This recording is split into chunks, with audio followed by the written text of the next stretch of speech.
कक्षा 11 अभ्यास 2 वर्गीकी एवं वर्गीकरण विज्ञान में हम लोग पढ़ चुके हैं। मायर की जो परिभाषा थी, उस जात के बारे में जो अपनी परिभाषा दिए थे उसके बारे में हम लोग पढ़ लिए। अब उनके एग्जाम्पल के बारे में मैंने कहा था अगले क्लास में समझाया जाएगा।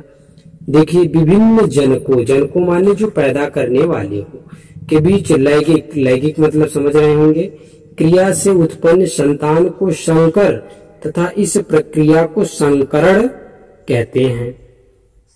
जिसकी भी संकर जातियां हैं उन्हें आकार में समान होने पर भी जाति नहीं कहा जा सकता, क्योंकि इनके सदस्यों में संतानोत्पत्ति की क्षमता नहीं होती।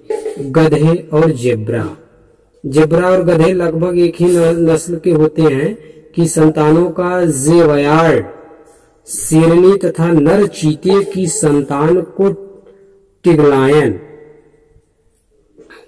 और घोड़ी और गधे से बने संकरण, देखिए एक दूसरे से कराया जा रहा है, यानी विपरीत जाति वालों से हो रहा है।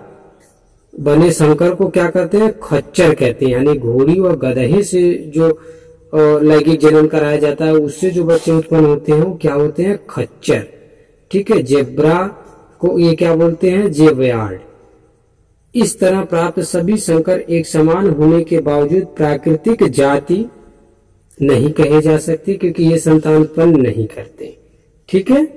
इसी प्रकार कुछ जीवों की एक ही जाति में बहुरूपता माने अनेक, यानी एक ही जात में अनेक रूप से पाई जाती है। मधुमक्खियों में ये नर देखिए मधुमक्खी में होती है रानी तथा श्रमिक होते हैं, जिनमें पर्याप्त अंतर पाया जाता है। अब इसके बारे में समझ लीजिए। जो मधुमक्खी होती है वो नर मतलब समझ रहे होंगे। रानी मक्खी मेन होती है उनकी।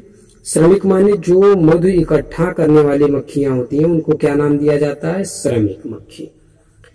तीसरा वाला देखिए, कुछ जीवों की जातियां तो ऐसी हैं जिनके नर और मादा में ही इतना अधिक अंतर पाया जाता है कि इन्हें एक जात में रखना उचित नहीं जान पड़ता। यानी नर अगर रहेगा तो बिल्कुल अलग रहेगा और मादा रहेगी तो बिल्कुल अलग रहेगी।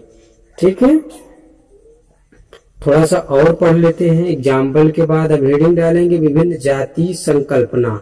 विभिन्न जाति संकल्पना माने विभिन्न जातियों के बारे में जो परिभाषा है, अवधारणा है, उसके बारे में। पहला जो है आकारकीय जाति अवधारणा। आकारकी माने जिस आकार से रिलेटेड है। यह अवधारणा लीनियस तथा दूसरे समकालीन माने उस समय के वैज्ञानिकों द्वारा व्यक्त की गई है। इस अवधारणा के अनुसार जीवों के एक समान समूह को जाति कहते हैं। यानी अगर देखने में उनका आकार एक जैसा है तो उन्हें क्या कहा जाएगा? एक ही जाति के हैं। दूसरा जैव वैज्ञानिक जाति अवधारणा। इसके अंतर्गत यह अवधारणा मायर तथा दूसरे वैज्ञानिकों द्वारा व्यक्त की गई है। इस अवधारणा के अनुसार जाति आपस में जनन करने वाले जीवों का समूह है। जनन माने उत्पन्न करना। तीसरा जिनक जाति अवधारणा। यह अवधारणा आधुनिक वैज्ञानिक यानी इस समय के वैज्ञानिक द्वारा जीवों के विकासवाद के